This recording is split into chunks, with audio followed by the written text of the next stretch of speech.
Alright, time for another DoNotGod.com video presentation and such about a video. So a video about a video, which I think is a perfectly reasonable thing to do.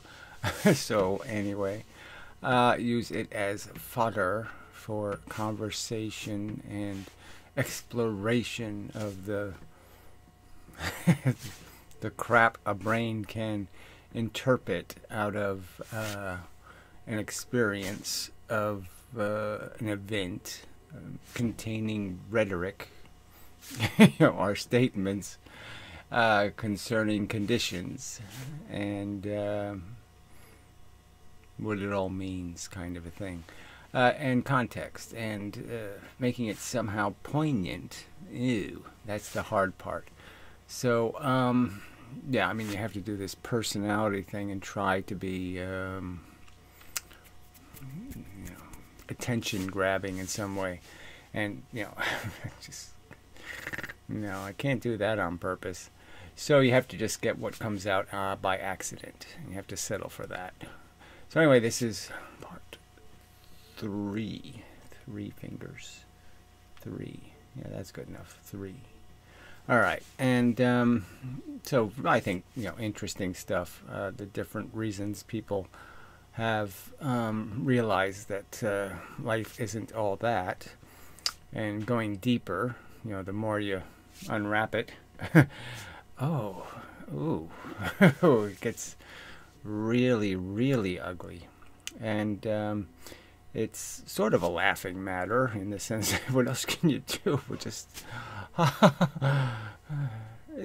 you're not giving much of a choice, except because it's all plague and cholera and horror, and we don't have the power to make it go away, so you just have to grin and bear it. But anyway, so this is where he interviews Doug Stanhope, and yeah, I mean, everybody's living this real life, and it's a struggle, and we're stuck in this world full of these delusional silver lining, people making rationalizations for just inexcusable, something unacceptably expensive, I guess. I mean, too expensive. I say it over and over again. It's way too expensive. And they're all making excuses for why they're buying it. And defending selling it when it's just obviously insanely overpriced. And, way over sold. Yeah, that's probably a good enough way to start, I think. So we'll get to starting soon. Alright, I think I'm ready to proceed. The bus station in Hollywood, and this gentleman says he can make me a star, and if you could just wire me $250. Hello? Mom? Mom. Hi, welcome. I was in Arizona. I had traveled okay, yeah, whatever. Yeah, so, I have no sense of humor, basically. So, yeah, nothing's funny. Except for me. 800 miles west from San Antonio to a small town of 5,000 people called Bisbee, near the Mexican... Well, it's really not that bad for 5,000, frankly. I've lived in a town with 5,000 people, and yeah, it had even a smaller center of town. Border to meet the comedian Doug Stanhope and his wife, the writer Amy Bingo Bingaman. Who are these? That's us. That's you? Oh, yeah. A long time ago. But anyway, yeah, okay. So this is another part of it where there's no evidence of what they actually do, which is, a little bit short of complete, but whatever. He gets me a wig, he takes the Bible, and we go for it. We sprayed his face to look oily. I wanted to chat with Doug because of a rich vein of antinatalism running through his material. So you think you could show 60 seconds of the material, but, nope. But anyway, I mean, maybe that was an agreement not to. I don't know. But it just is a little bit, there's just a shortage of related content. Best thing I've done with my life is the abortion that I had. Quitting school and having an abortion are the two things I look back and go, oh, you're fucking good work, Stanhope. And I said, yes, those are good moments. So I never had to pay for one for my mistake, but I did contribute to ones for other people's mistake. It's my yes. abortion, but it was my wife at the time. She had the abortion, and I paid for it. Well, if it's your wife, all that doesn't make much sense. But okay, fine. I can understand you were poor, and this was a big deal. So it's it wasn't that expensive. Frankly, I mean, probably in today's dollars, a couple of $1,000 back then, 70s. Not the kind of thing I mean, it was like $250, $200, $300, $400, something like that. try to go Dutch on. Yeah. No. And there was no part of either of you that wanted to keep it? No, that was the only thing we never fought over. So that's why I like that about there's just these little statements where it is so difficult to relationships anyway. It's you have to really get awful lucky to find somebody with whom you don't have to constantly argue everything. Or and after we broke up, we fought about pretty much everything, but that we could always cheers. Why? Because we'd have to be... Yeah, but you'd have to be crazy to think your life is in any condition to replicate that the pattern of hard knocks and hard-learned lessons is anything to impose on somebody else. Fucking dealing with a kid right now, still. I mean, yeah, that kid would be, probably if he was in college, I'd have to pay for that. If he was a drug addict, I'd feel responsible. Whatever he did, it's my fault. And I've always thought that about my parents. How does anyone have the hubris to just have a child? I mean, it is just that. I mean, it's just this incredible confidence that somehow you're going to have all of the skills required for no matter what the circumstances. Somehow your skills are going to be suitable, and you're somehow going to, keep the psychological boat floating. And I mean, there's just no good reason to think that's possible. I mean, I couldn't even think it, and I've studied it and sort of been obsessed with all of that. How to destroy a person's psychology, and even I, wouldn't know what line to draw. I wouldn't even know what to do with, circumcision or all these things. I'd be traumatized, just going over it all in my head, trying to figure out, well, it's his life, and now I have to make these decisions, and these are decisions that'll. He's stuck with for the rest of his existence, or her, and that's just that's really crazy. And then even the her part, what if it is a girl that I really never going to understand? I mean, I'm not going to have any capacity to know what I'm compromising, if I had to make those decisions. Oof. I don't understand the 18-year-old cutoff, but no, you created me without my consent. You should technically be responsible for me forever. And well, technically, the word responsible just means you are or you aren't. It doesn't mean people ever take their responsibility seriously. But obviously the responsibility exists whether the person acknowledges it or not. They did create it. They did cause it. They did manufacture it. Their volition is the proximate cause, and there's no way to evade their participation in what happens. And plan ahead for if you were to die. Well, what am I going to do? Work?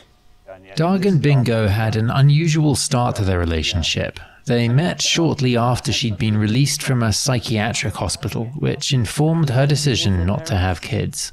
Well, I knew early, but when I got diagnosed for the first time, it was like, that's actually wrong for me to bring a child into this world. I can't guarantee all the time that I can take care of myself. I can't guarantee that I won't be locked up in an institution again or several times. So that's just not fair or right. What was that? And besides the fact that if you got it, you might end up giving it. And, that's not the gift that keeps on giving. Initial diagnosis that you got that first time? Schizoaffective bipolar. Okay. And do you think meeting Doug helped? That wasn't meant to be a dig at you. I just meant in the sense of... No, it's just a really clumsy phrasing in a very comedy beneficial way. Yeah. But yeah, so, we all have to kind of laugh at this stuff. But, I mean, it is true that we, people's relationships to each other can be life-changing and make all the difference between, somebody ruined and somebody not ruined. Somebody in prison or somebody in some other kind of jail, some psychological jail. And it's an awful lot of power we wield. And the fact that we don't have any real way to wield it.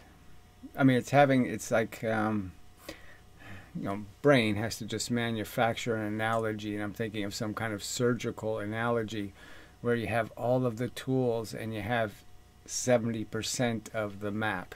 And you just don't have all of the map, and you're just stuck having to make some part of it up, and it's just not good enough because the surgery demands more precision than the map you have. Yeah. Truth be told, 1,000,000% yes. Yes. I don't know what that is. Yeah, get on that here's side. Get on that kids. side. Get on Henry's side. And you know why we had those dogs? Because those dogs' parents fucked without their permission, like animals. That's what animals do. They just... And, this is another part of life where you just have to do this glib kind of try to step over it, try to step past it, try to keep the memories and lose the memories, because it's just such an insidious mixed bag that, all these little precious things, whether it's a person or an animal, these things in your life that made a huge difference in your life, and you had to lose them, and sometimes you lose them in some kind of horrible way, and then you're stuck with this horrible inability to separate the memories, separate all the good stories from the terrible ending stories or images, and you have a hard time trying to remember the, like I said, in the beneficial good way, without it always being tainted by that blood dripping off the photo. It's it's just another part of life that just sort of sucks, that we can't control how we replay the history, and at least I can't, and so you're stuck with the hard truth instead of a pleasanter, better truth. They're both truths. The bad ending, the good beginnings, they're all good truths, but you can't do them mixed together. There's no recipe for mixing them. Breed more animals, and that's what you do. Bury your animals and then just leave a clean slate. We were taking a break for a tour, and I asked if Doug would mind talking about his mother's experience at the end of her life. Although antinatalism is unlikely to catch on, it crosses over. So it's just, so it is just kind of funny, as he's making a video about the fact that it's catching on, and if he was more accurate to the mood of many people, there would be this recognition that there's a huge number of people that have a huge sense of caution, especially the educated, about the responsibilities and burdens of creating a living being. And even the way people have obsessed about pets is just a demonstration of they're just taking, this idea that all these things are important. And so you could argue that the vegan movement, lots of stuff is built out of this same increasing recognition that the truth says, that these fables that they're just inanimate objects, they're just non-feeling beings, they're not worth consideration. All of those silly usury notions of the past where you couldn't care about the animal because the animal had a purpose. It was all about its utility. It wasn't about a relationship. And all of that has changed because now people do have a relationship with these tools. And so they've lost their obligation to be useful as beasts of burden, and have become useful as colleagues in the journey of life. Over with other more widely discussed topics, including the right to die. Right there, right where your cameraman is standing. So again, it is sort of a different subject, and it deserves its own documentary of just, how many people, how much unnecessary horror is endured because a few religious nuts have way too much power and are obligating us all to sanctify their fable of creation, and the idea that somehow we can't offend God by dare speaking the words that he doesn't know best. Yeah. Your cameraman is standing on my mother's grave. How dare you? Right about here. And Bingo was laying right here on a couch. Do you know this story?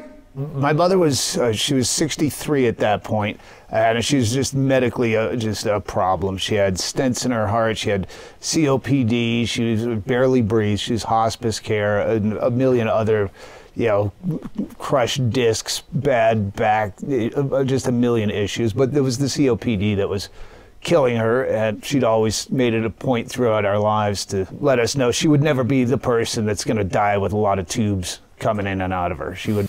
So I guess she had some sort of lungs cancer or whatever, emphysema or something.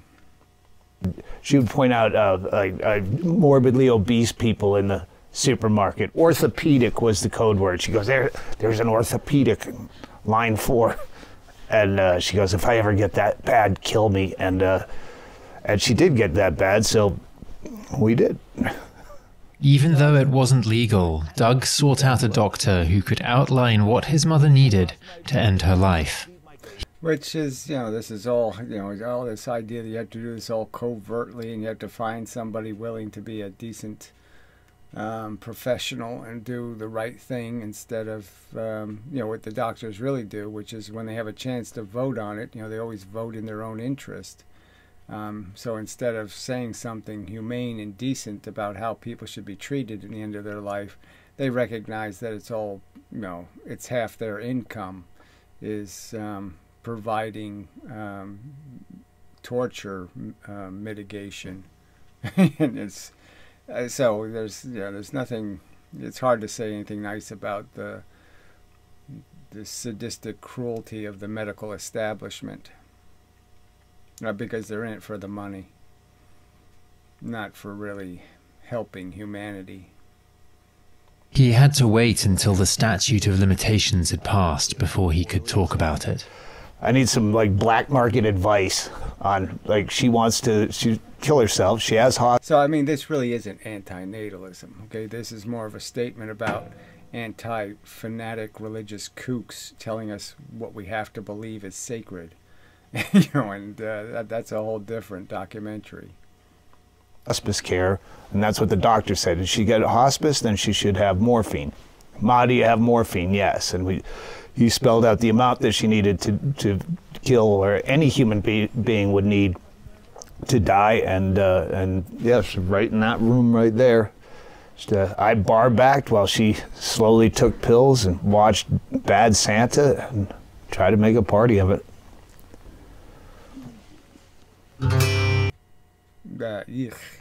Yeah, so again, it's just grisly. I don't know how people survive it. I don't know how people endure it. I don't know how they watch it. I don't know how they wallow in it. I just, you know, I mean, the few animals that I've been with when they're dying, you know, I just can't imagine it. You know, I haven't been there for a human's death. But yeah, I don't.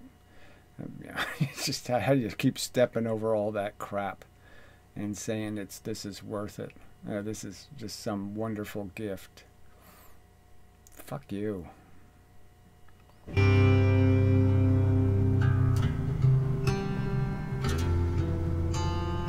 It was become. I mean, you just, you know, it does turn you into somebody who might say something like, "Oh, just hope you get what you deserve." I mean, I hate that I do. My brain has that reflex. You know, it just wants to smite the enemies because they're so obnoxious. You know, trivializing suffering is just such a disgusting thing to do. You know, I just wish it upon them. They should be the first in line. Becoming clear that antinatalism intersects with issues many of us will have to confront sooner or later. Yeah, well, this isn't really much of an intersection, frankly. That intersection would happen whether, you know, whether humanity was poofed into existence by some phenomenon of nature that was beyond our control, or we do it on purpose. It wouldn't matter. Those would still be subjects. We may have been brought into the world without a choice, but perhaps we should have the right to leave on our own terms. Perhaps we should. I mean, it's just so, yeah, well, come on. We're real, anybody rational is past saying it's a perhaps issue. Perhaps we shouldn't be told how to live by lunatics who believe in fairies. Yeah, I mean, really, who see pixies. You know, who are actually reading the Book of Hobgoblin. Yeah, let's not let them control anybody's life. They should be in padded, you know, they should be incapable of throwing their fist into your life. They should be neutered in terms of having the capacity to soil your life. This wasn't the only wider issue, though. It also crosses over with environmentalism and reproductive rights. So that's kind of crazy because, again, that crossover would be, what is environmentalism? You know, what? Preserving the slaughterhouse. Yeah, let's maintain the slaughterhouse. Let's grease it and oil it. You know, our asphalt is disturbing the capacity of nature to kill more organisms. So, you know, let's stop asphalt because, yeah, we need more blood instead. Let's pave the earth in blood, not fucking asphalt. Yeah, well, fuck that. You're an idiot. Yeah, sorry. I mean, it's just such bullshit. Environmentalism is just another religion. This sacred bloodbath. Two issues which have... I mean, really, it's just a meat grinder, frankly. It just grinds immature organism. That's what it does. That's what evolution, that's entirely how it functions. Make 100, kill 99 of them, do it as quickly as possible, lay some eggs with the one that survives, and that's the whole plan, that somehow you're going to improve something and make something special. Okay, you know, like a crocodile, through this process. You can make some perfect killing machine. Oh, great idea. No, it's a silly, insane, insipidly stupid thing to defend. Very important to Les Knight. a key figure in the voluntary human extinction movement. So it's this whole conflation of notions that the extinction movement should be about all sentient existence and not just humans, because humans aren't the only thing harmed by being capable of manifesting feelings. Although Les has been campaigning for decades, he'd recently been the focus of a New York Times article which... Yeah, I guess I have to go find that. I don't know what the focus of the article was, but it's just this insipid, simplistic, almost silly environmentalism is just so... It's just plain crazy. The more you can fuck nature over and mess it up, you can't do any more harm. You can only do good, because nature working the way it's supposed to work, again, it's a stainless steel knife wielding slaughterhouse on just gone run amok. How the hell could you do anything to say, oh, I don't want to harm the insidious Freddy's Nightmare monster? If I can break it, I'd love to. Pull the plug. Which drew the attention of Elon Musk. And he was quoted on the front page of the New York Times as saying, there are 8 billion people in the world, but it would be better if there were none. And I'm like, well, buddy, you can start with yourself. So that's the simple solution. Let's not try to deal with the argument actually being made. But fine, yeah, and people could just wish the same thing. You could just wish your mother would have gotten the brain cancer she deserved, spawning these greedy little monsters. I traveled north from the desert to Portland, Oregon to meet with Les. I mean, it's just a physical fact that you could just blame every part of his lineage. You could just keep going back and saying to all those people in the past, look what you did. Okay, look what you created. Look at the monster the future has. Okay, and it's all your fucking fault, you fucking weasels. So I bet a lot of his ancestors were, dismally poor, exploited by the rich, all kinds of shit like that. And here they spawned one of them. The master con man. And it is all a con, by the way. There's no productivity in anything he does.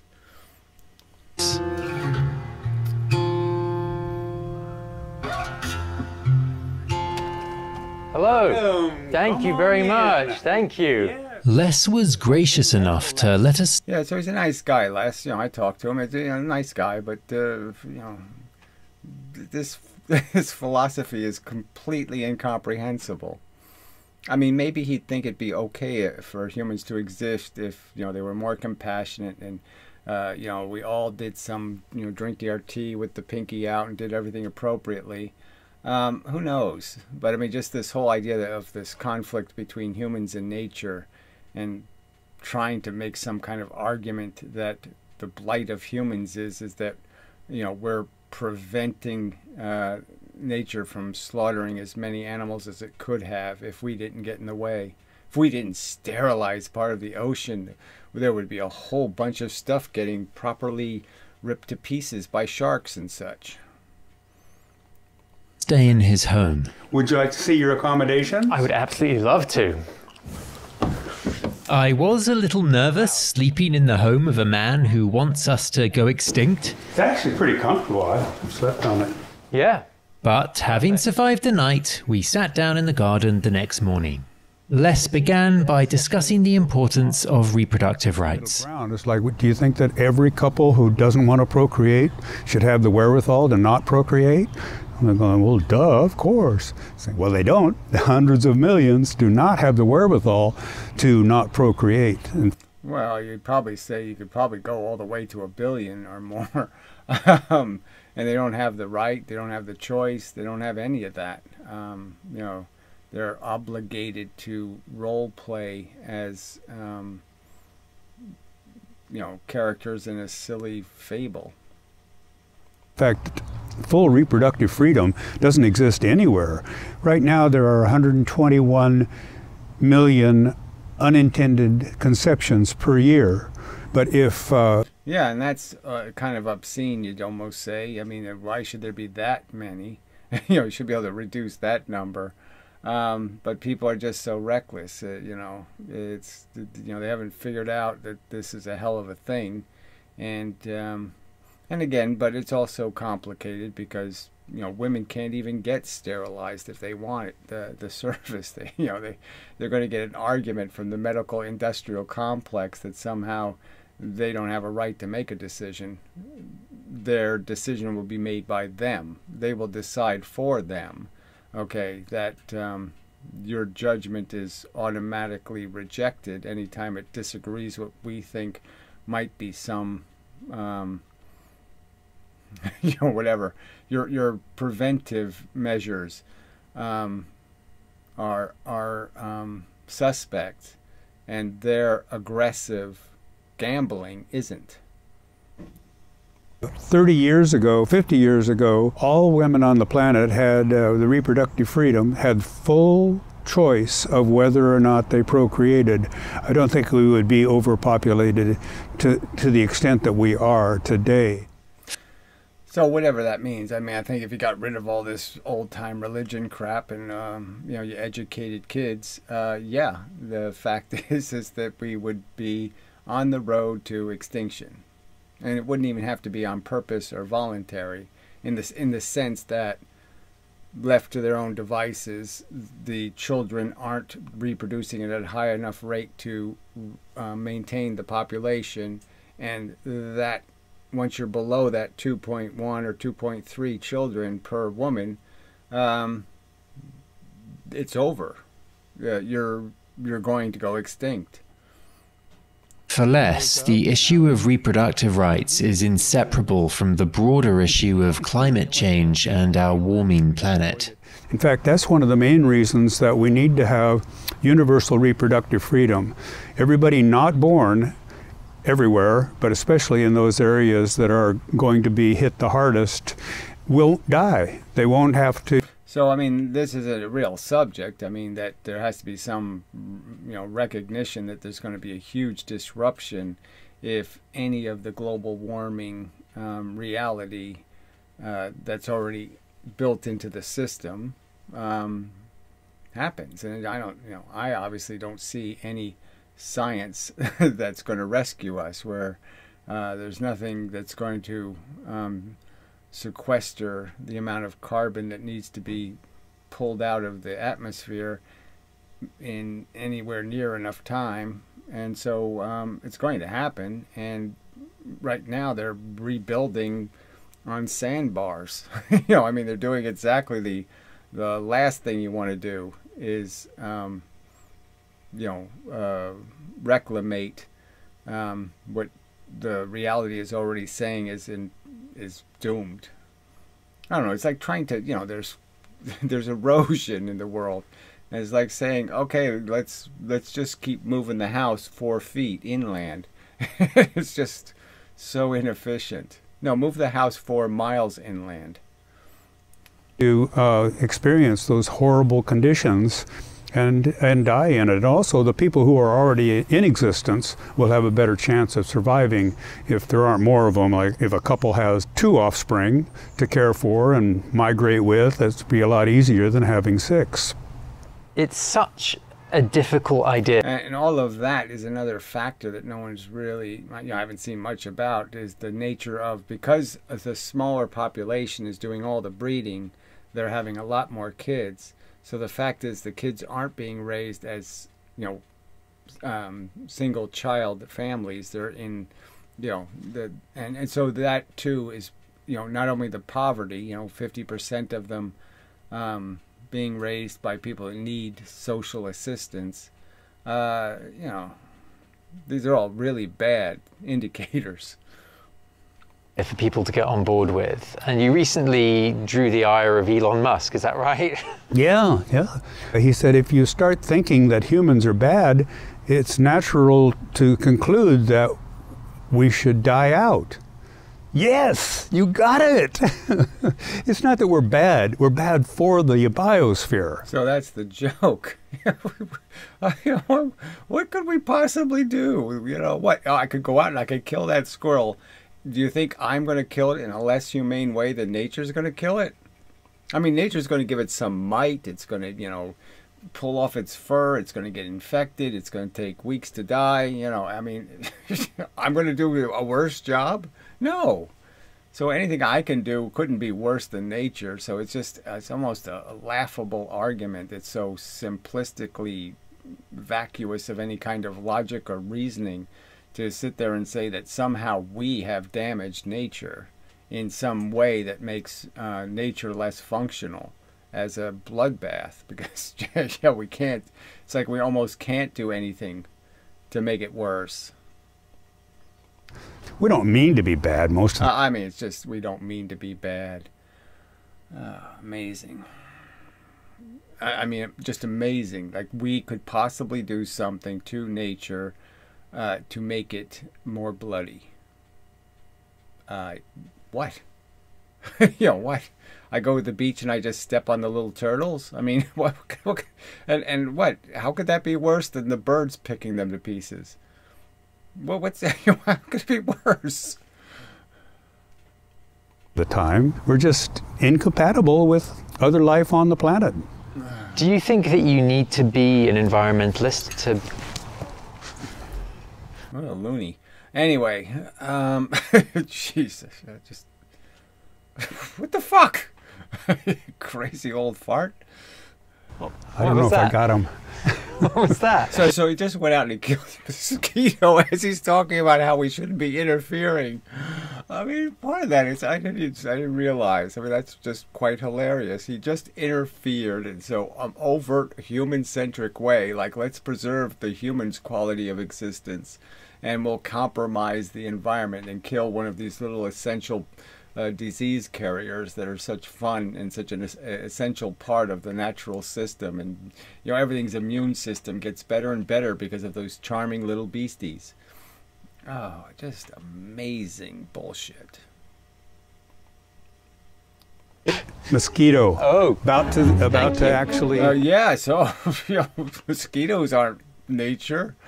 No, that's not part of the nature we're ruining.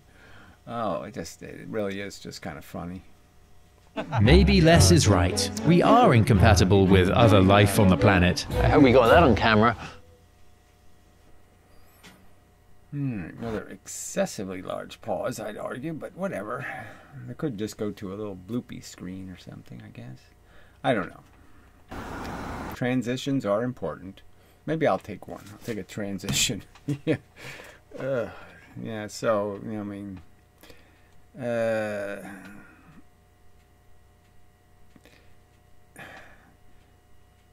you know, anti-procreation for the purpose of destroying the only intelligent organism. I mean, truly intelligent. I mean, capable of understanding the conceptual, mechanical dynamics of existence on Earth. Getting rid of them. That's not. You know, it's just not a rational solution. The only thing that can fly the plane. Yeah, let's kill all the pilots. And then the plane will do so much better. Yeah, should be back. Continuing. I had traveled down to Canyon City, Colorado, where a Halloween decoration was making me question my mortality. And from there, things would only get more morbid. Don't remember that. Anyway. I'd been introduced to a filmmaker and illustrator who created a coloring book called The ABCs of Antenatal. Yeah, just brilliant, frankly. And, you know, it's putting images, creating a whole book of words. Using images and just so good. He goes by the name Life Sucks on YouTube, and I wanted to understand how he was deployed. I mean, this is the kind of thing where I just think that, some of this graphic stuff could be used in some little construction, some 30-second commercial selling the idea. And again, but the whole idea of commercials, the only way you could do it, I suppose, is maybe directly pay people who have a big audience to play the commercial in their video, and that way avoid paying Google, because paying the content producer is a lot less offensive than, paying to sell product. So maybe I can think of some way to do that. But anyway, continuing. Employing creativity to spread the message. His real name is Matt. Hey, Matt. Nice to meet you. Nice to meet you too, Jack. How you doing? Good. For someone who goes by the name Life Sucks, I was somewhat surprised by the choice of poster in Matt's office. Well, he's an artist, but anyway. Mr. Rogers. Yeah, he's a hero of mine. So I have a couple posters of him around the house. Yeah, I should have it on the wall, but Yeah, so it is funny. I mean, it'd be an interest. I mean, maybe it's something I should actually talk to Matt about, just to get a better feel for it. Just because Mr. Rogers was so creepy to me, and he was just one of these conventional, life-affirming kind of defenders of status quo, and just continuing the drivelly, dravelly. You have indoor shoes and you have outdoor shoes and all these rules and all this frickin' crap that he was just such a symbol of yuck. And I hated everything about it. I mean, I couldn't even watch Mr. Rogers, even as I couldn't watch it. It was just so creepy. All this puppet crap and all. It was just, yeah. Yeah, sorry, no offense. But, I mean, Kukla, Fran, and Ollie were, I guess the ventriloquism thing was interesting enough to make me, but I really couldn't stand Fran, right? Fran? Yeah, okay. Yeah. Did you watch the... No, Fran was okay. It was the Kukla. Yeah, the Kukla thing. Yeah, whatever the Kukla was. I didn't go for that. The Tom Hanks? oh yeah, that's a great movie. Yeah, that was a great movie. All right, so I'll have to find that, actually. But anyway, a lot of movies I haven't seen. We sat down to look at Matt. I mean, I've seen a million movies. It's amazing how many there are, And you can just, going back, they must have made like 40 movies every year or something. And, 50, I don't know. So there's an awful lot of them. But I really thought I had seen all the movies in the world. And no, there's still like half of them I haven't seen. At least half. There's more than half I haven't seen. Book. Given some of the ideas in it, I wasn't sure exactly who it was intended for. I mean, a coloring in book. Is this? I mean, I think you obviously could figure out it's not for 5-year-olds.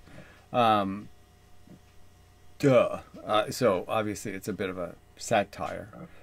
Is tongue in cheek, or is it really? Have you given this to any kids to actually look at? No, it's not. It's quite dark. It's not really meant for kids 3 to 5 or anything like that. But I would say teenage kids could definitely get some use out of it. Which one stands out? So that's the part that's just so impossible to.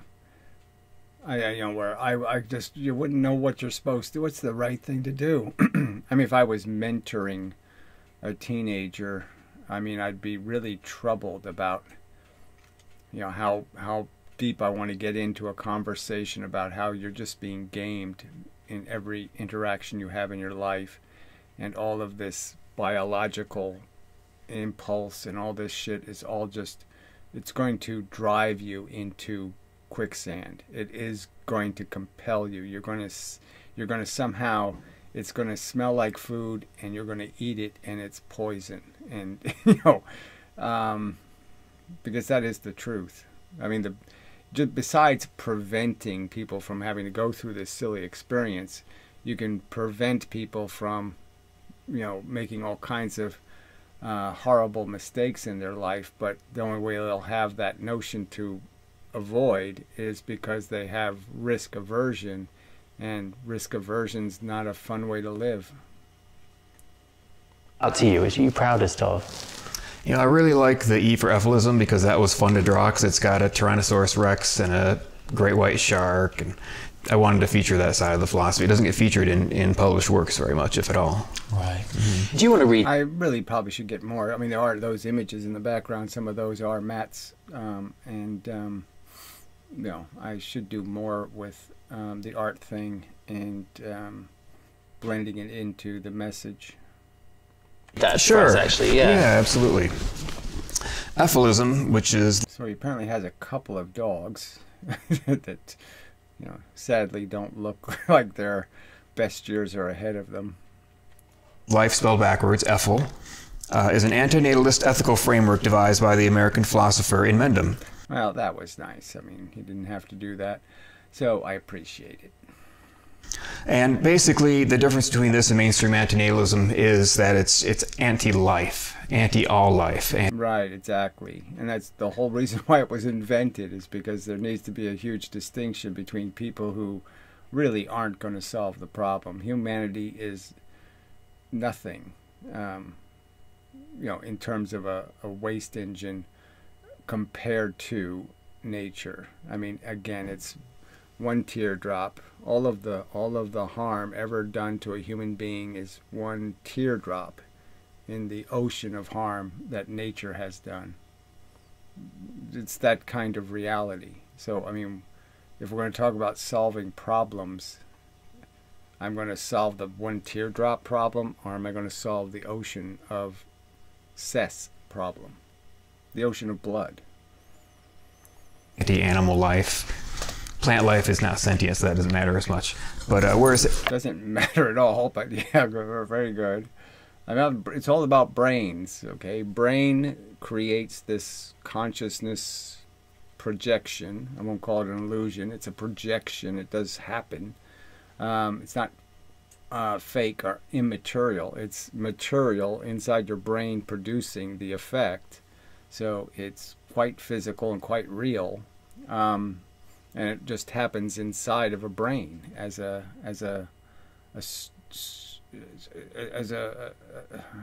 you can't even call it anime, but anime is real in the sense it's really drawn and it's all this stuff, but it's obviously not real characters, they're not real people. But you know that the paper's real and the ink is real and the, you know, and now it's in synthetics in terms of just being electronic hardware. And you know, regardless, it's projecting a real thing, and it's the only thing that's only part of it that's real is the image of it. And so your brain's doing the same thing, and once an organism has a brain that says ouch,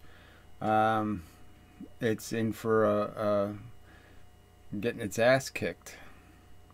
Antinatalism is a lot of people just consider it a anti-birth, you know, anti-human birth philosophy, and that's why he wanted to separate the philosophy from mainstream antinatalism. Yeah. Well, I mean, speaking of anti-all life, I mean, how do you square that with having this adorable dog sitting here with you? Well, he's adopted, so I had nothing to do with him coming into existence. He was living on the street. Yeah, so it's like, even if you're against having pets, what are you going to do when they, you know, they're scratching at your door?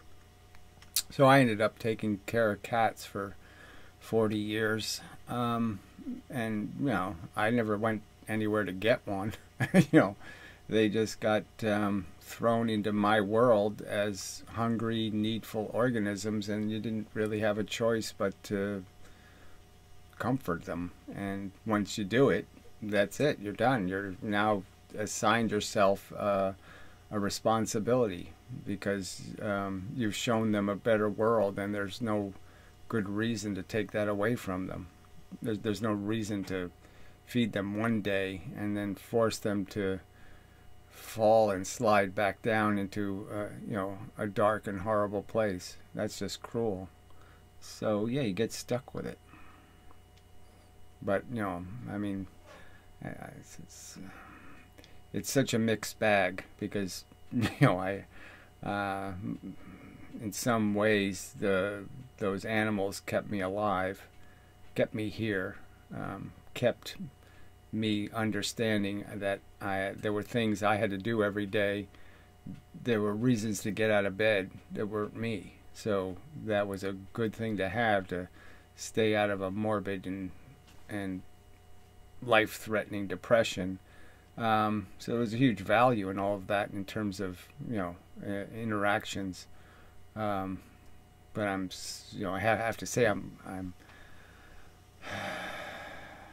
it's a great relief to not have to experience that every day, in terms of recognizing the mortality and having to actually go through the experience of losing. So, it's a big problem. It's a real problem for humans, our need to have driving associations in our life, and then the fact that it's as if you're getting mused, you're being fed, by people, and it's really like you yourself, in terms of thinking you're caring for them. Well, they're caring for you, and when you lose that piece of care, then you slide back into a dungeon. Getting scraps, wherever he could, trying to survive like we all are. And I took him into my home just to let him live out his life comfortably. Yeah, so we should give comfort to animals that are already here. And he's sterilized, so he can never reproduce. Mm-hmm. And, there's just actually literally billions of animals with just as real a consciousness, just as real a need and a life they're living. And we have them in concentration camps and treating like shit and putting dollar signs on them, and then just in many cases not even giving them a graceful exit. That should cost nothing. Even that part of our society is so broken in the sense that this should be something. This is one of those places where you say, what, the government can't handle this? It's not that big a deal to have, agencies devoted to one purpose, to humanely put people's pets to sleep without them having to drag them to a 20-mile trip to some vet office and do this and do that and then pay $500 million. This should be something, that we understand as a public responsibility, because so many people do have pets, that we have to provide for their graceful exit. And it's just kind of obscene that it's bad enough having your pet die, but to end up with thousands of dollars worth of vet bills is just ridiculous. I wanted to pick you up on a phrase. Given Matt's artistic talent, we sat outside whilst he sketched a portrait of me in his unique style. So you probably should put that online somewhere, just out of fun. So maybe I can find it. It'd be interesting. So you're now living in this idyllic part of Colorado, but you were in Michigan for a long time. Why did you make the move down here? Big part of it was because my parents died and my brother. So there's a lot of memories back in Michigan, and I just wanted to just start over. Yeah. And then my partner at the time wanted to move as well. Yeah, it does look nice. I'm envious. Did your parents think about your beliefs before you lost them? They didn't understand them, especially the vegan thing, but my dad did say on his deathbed that he understood. He said, I get it now, it's inhumane. And it's just interesting how when people are finally have nothing to lose at all, they can come to the truth. Yeah, well, after they've, been ground a little bit, they figure out that, hey, was I defending meat grinders? Oh, gee, yeah, I must have been out of my mind, because this is no good. But did you have a good relationship with them? I did, yeah. I loved my parents. I was really close to them, and I'm really lucky that I had such stable people, and anyone who knew them misses them. Because So it's it's really nice that Matt is really gracious in how he expresses himself in terms of relationships with people, and I'm pretty poor at some of that stuff. But yeah, it's hard to be articulate about those kinds of personal experiences and interactions. I think a lot of people would assume that antinatalists would resent their parents in some way, but it doesn't sound like you do. Oh, I do. I didn't deserve to be in this shitty ass world, and yeah, they wronged me by bringing me here, and then they left me. They abandoned me. That's something that a lot of Well, they defended this, perpetuation, this idea, that just doesn't make any sense and doesn't have any character behind it. It's just a leftover, a byproduct of the fable ideologies, these silly religions. And, people spoke of this thousands of years ago, that that life ain't all that. And, we're just stuck in kind of a shithole. And they just made all of these rationalizations to try to defend the pain and the suffering as if we were earning some place in some better place and all of that crap. And all of that crap is a fake context. It's a lie. And this is all there is, and it's far short of being good enough. You don't give this to anybody, to anything. parents don't seem to think about is they're just going to abandon their kids. They don't think about anything. That's the whole problem, right? They're just thinking about how it affects me and what do I get out of it and what's the and we're all guilty of that all the time. I mean, as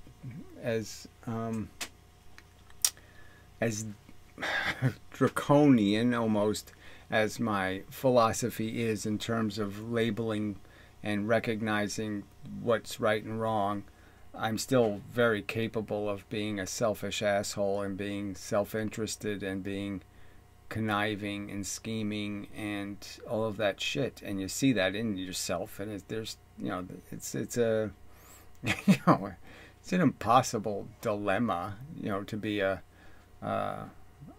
self-interested organism in a system that makes no room for that as being sensible or reasonable. They're going to leave them, and they think, oh, I'm going to give them the skills to survive, but you never really get over the death of your parents, I don't think. So, these are all changes in your life, and getting over is that, it's kind of tricky rhetoric. You just find some way to accept that, you're living in a world that vibrates a little bit more. It's a shakier boat. Maybe, I don't know what a good analogy would be, and you just learn to live with that.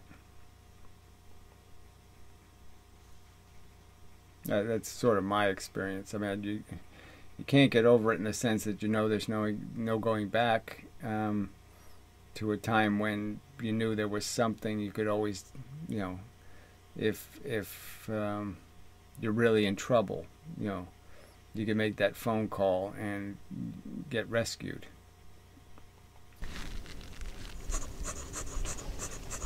If it's not too personal to ask, you said that your partner you moved down here with, you're not with them anymore? We're separated. You're separated. Mm-hmm. And do you think that your beliefs played a part in why you're no longer together? I think so. Well, she said it was hard to live with a pessimist. Yeah, and that is it's sort of a girl thing, frankly. I found that was a challenge in most of my life, trying to find somebody. Was I was always getting, that line was the line that you're too negative, and yeah, well. Yeah, no, I almost think I'm not enough of a advocate or a soldier. But it doesn't take much, to, all these people who want to just prance around in their ballet suits, they just don't want to hear about reality. Yeah. Yeah. So yeah, it probably did. Mm-hmm. Right. There you are. Wow. So it looks like he, drew half of them as this persona, and then the other half is your dead half, your real Dorian Gray portrait. And, it's sort of just what I was talking about, in the sense that I have a part of me that I think of as quite beautiful. Remember, there's this part of me that I just, you just say, what a scumbag. Not that I'd ever do anything, not that I have any violent desires or any really bad desires. It's just that idea that, I do sort of come first, and it's just, there is a part of me that's very self-protective, and I don't, well, whatever, everybody has to deal with this, the angel on one side and the devil on the other side, kind of problem. So it's not, I'm hardly explaining probably anything unique as an experience. And I suppose it's just how fine the line gets, and how much of that becomes a distracting conversation. And yeah, that's all. I mean, I don't know if I have any more of a problem that way than any other person. But just the fact that it exists as a problem, I guess, is a problem for me. This is another one of the reasons why life sucks. I'm not sure if that's one for Tinder, but... Well, that's kind of insulting. Fuck you.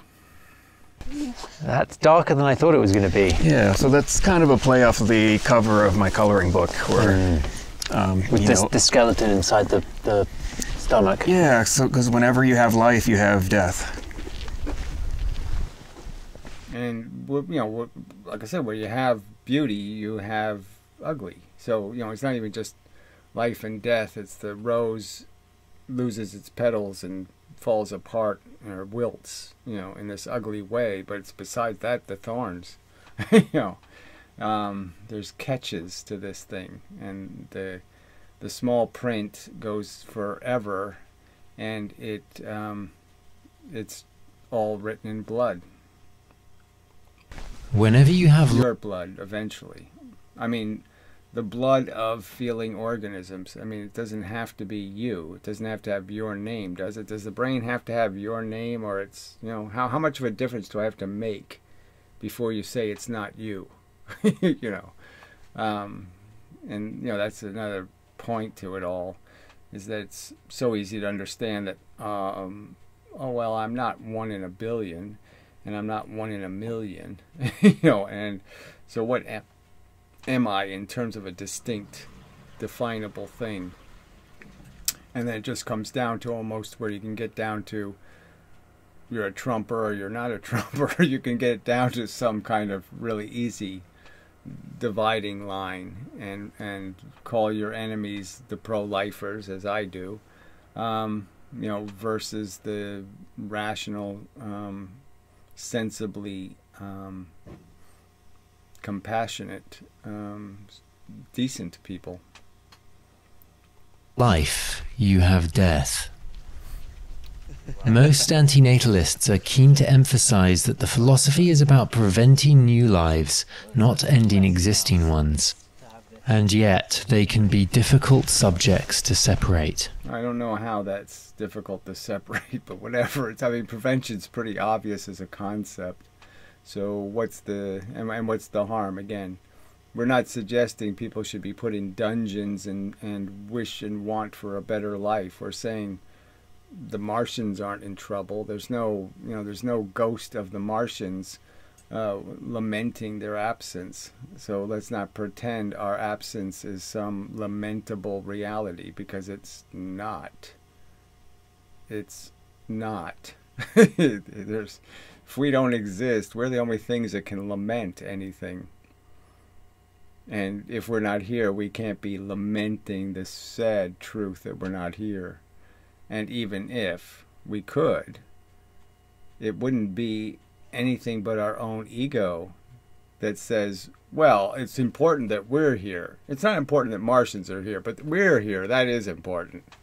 I mean, that's obviously not an intelligent statement. Life is hard. It is. You know, it's really hard to get it right. It's really hard to be it's not easy to be a human being. And for a lot of reasons. I mean, physically it's not easy, and psychologically it's not easy, and you know, even when you have a whole pile of intelligence, its strategy is almost impossible. I was back in Chicago to catch up with Amanda. I don't think you were back, but whatever. Yeah, so it took a second trip? I don't think so. And as we were setting up, we found ourselves discussing depression. It is a different T-shirt, so we'll say that. So depression again. So he kind of wants to make this into some sort of psychiatric subject, as if you have to have a broken brain to be a bit disturbed in realizing, oh, I'm just part of a biological infestation that's built out of competition, and the competition means many have to die so one can win some kind of award, okay, which is laying an egg. And that's its reward. You get to lay an egg. I mean, salmon go through this incredible life struggle, you know, the whole going up the stream, all of this stuff, all this stuff, you know, to basically just explode and the aliens pop out. You could make it that simple. I mean, they think they're heading for some oasis, some place that smells better and cleaner and nicer, and they think it's going to be a wonderful fresh breath of fresh air, and they're really just going to be strangled to death. You mentioned a minute ago that you'd lost a number of friends to suicide. Yeah. Do you mind expanding on that? No. I mean, it's just unfortunately a big piece of kind of what this thing is. That's sort of, like I said, it's sort of unfortunate that the subject is sort of being layered in all this kind of emotional stuff. And you know, it's a philosophical calculation, and it needs to be done unemotionally to be done fair and right. But you know, we're human, so you know, it's impossible to be to not be affected by concepts of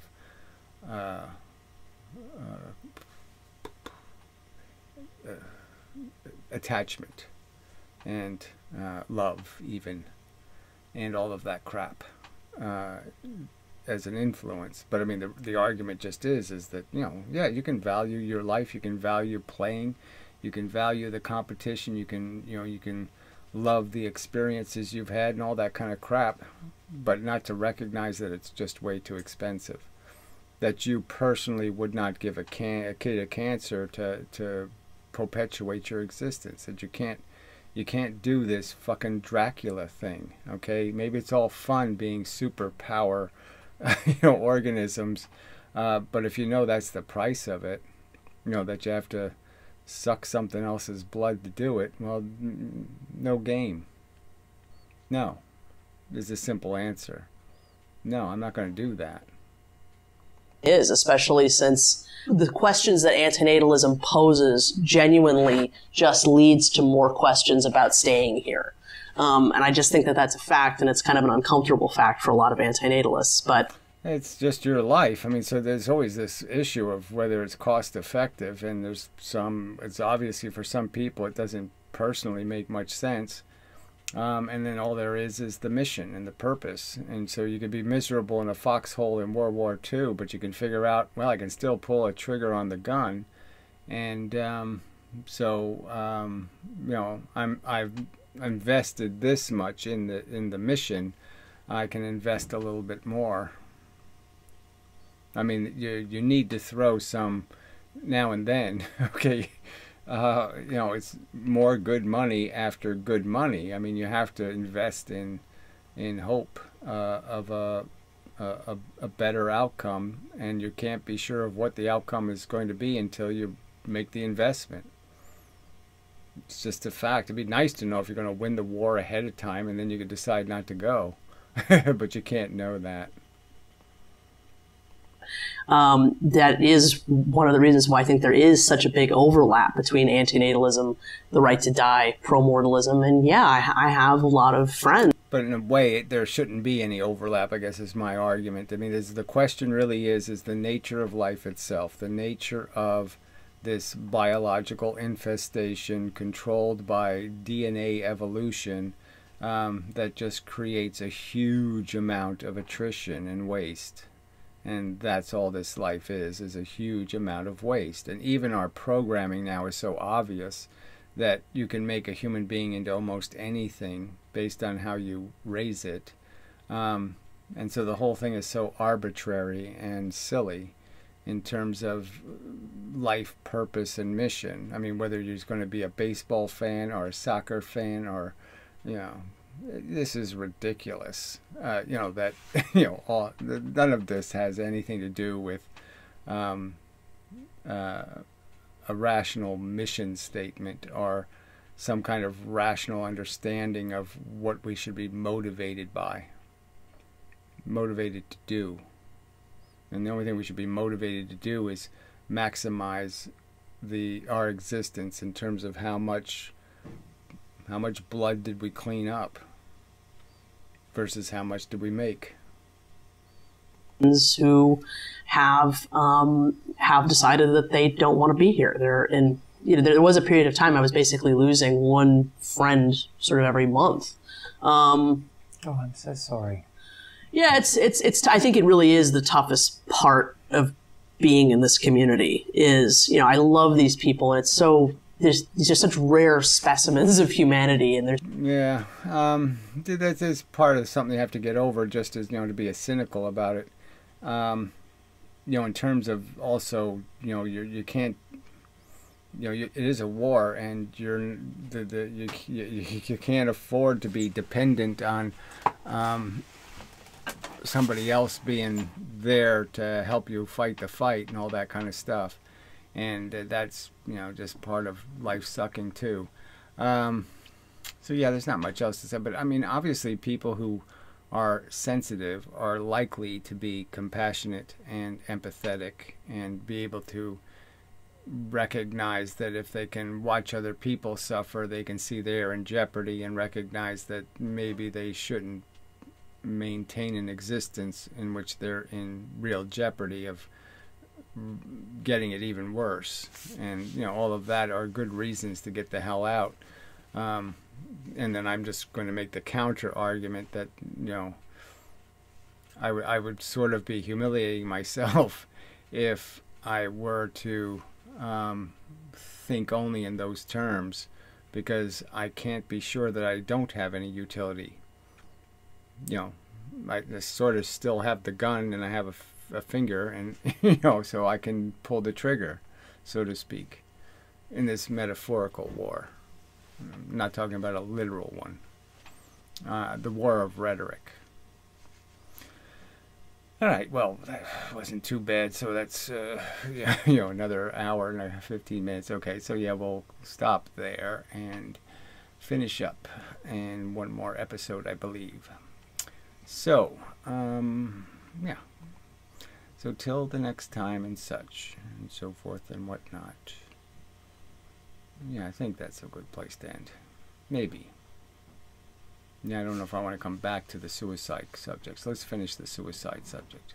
So they're so good, you know what I mean? And they're so talented and they're so brilliant. And as somebody that believes in the right to die, I do, like, I'm so happy that my friends are free, that they're no longer suffering, you know? They might not have got to live their lives the way that they would have preferred, which is to not exist at all, in the case of most of my friends, but they did get to live their deaths the way that they chose. And so I can't in any way regret their decision, but it is difficult not to have that piece of you that just is selfish, because now you're alone. Now those people don't exist, and now your friends are gone, and yeah, it's a difficult thing to contend with for sure. Yeah, I don't know whether it really matters. I guess, if somebody dies of some horrible natural disease thingy, or if they commit suicide. I mean, as a, doesn't, because anybody reasonable knows that suicide isn't a statement about anything. It's just a statement about the person basically has a condition, and the condition might as well be a physical disease, because the condition is the recognition that there's just not enough to live for. And that's just as, fatal to a logical mind as, a brain tumor. I mean, I hate to compare a thought to a brain tumor, but I'm just saying they're just as powerful in terms of destroying a capacity to invest in your life. Because there's no capacity to see past the fact that there's no way to function in it. I mean, how many years do you have to do this? How many, and I'm just saying that's sort of that's my trail of tears, is just, year after year after year of a very deprivated existence. Not, feeding on a very meager gruel. And yeah, it's not easy. And such. Okay, so he's flying again, so we'll wait till we'll do the flying part. All right, so till the next time and such and so forth and whatnot. So again, I think it's a little disappointing that more of Amanda's work wasn't profiled, but whatever. Yeah, too bad. I mean, to me, there's an obvious, could have been better, would have been better, if that side of what she has done and how much time she has invested in the people and the subject. Oh, Kalido. So, till the next time and such and so forth and whatnot.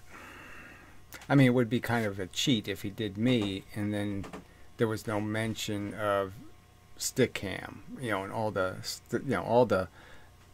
stuff that went into this process of becoming this, and there was a lot that went into it. There was a lot of interactions and a lot of stuff that had to, a lot of a gigantic learning process.